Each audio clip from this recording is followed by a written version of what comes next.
Recently, I got to talk with Dr. Mark Sargent about the care and feeding of puppies.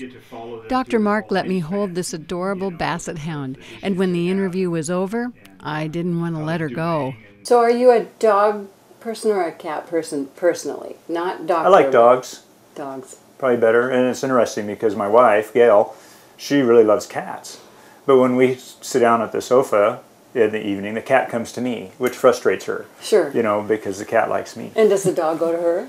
Not necessarily. He doesn't. He loves everybody. But she particularly likes the cat. It'll step over her to get to me.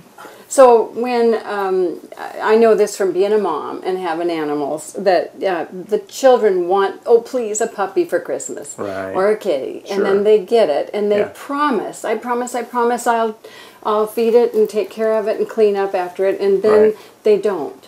Right. And so you were telling me earlier, what you had some great Sometimes ideas. that happens.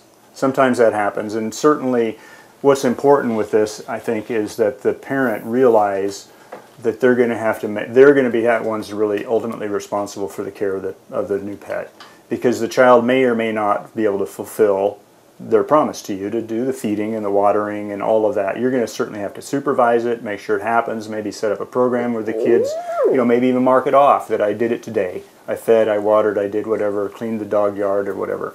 Oversee it and help them, encourage the kids. But if they don't, you're going to have to fill in the blank. You know, you're going to have to make up the difference to make sure that that's happening, so that the pet doesn't get, you know, go without food, water, you know, his bed's clean and dry, all of those things.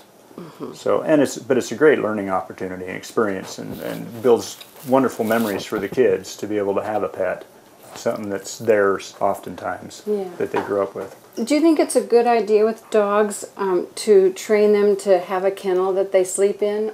Or do they really like that? They do. They feel like it's a secure place that's their home, that's theirs, you know. And sometimes we start out with having dogs, say a puppy, in a kennel for house training purposes, because they usually won't go to the bathroom in there. And it's an opportunity then to leave them in there for a while, take them out to the yard to go potty, praise them when they go outside. Eventually they come out into the house, but they don't have to, you know, they know that they still have to go outside to go potty. I see. But they tend, if you leave that kennel open, they'll go in there and that's their little secure place, you know, a little enclosure that they feel comfortable in and a safe haven sort of. So they'll get to where they like to go back and stay there, so they can identify with that. And that's probably is important to them, because rather than just having the whole run of the house, they like to have their own special place that's theirs. Dr. Mark, what would you tell a child on how to handle a pet and what they need to do to be responsible? Yeah. And sometimes that happens. The little kids will bring in their pets, you know, to get their vaccinations and exam, and it's their pet, and so it's a good opportunity to talk to them about the responsibility that it is. You know, to make sure that, you know, just like the kids, how they need 3 meals a day, that this little puppy needs to eat 3 meals a day.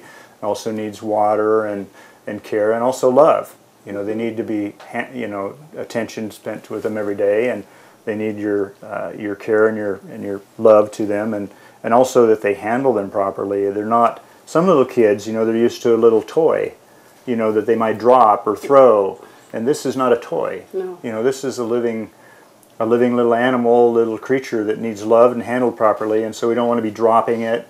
We don't want to be, you know, throwing it down. It needs to be picked up gently and handled gently, and not overhandled and held upright, you know, with the head not dragged up. around under its arms. That's where right. The rest of it's hanging down. We need to handle them, you know, like we'd want to be handled, you know. So.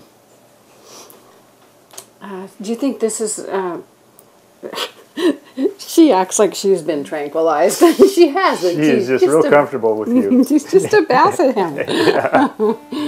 Oh, any of you know I love basset hounds, and this is a treat for me because we don't have a dog anymore.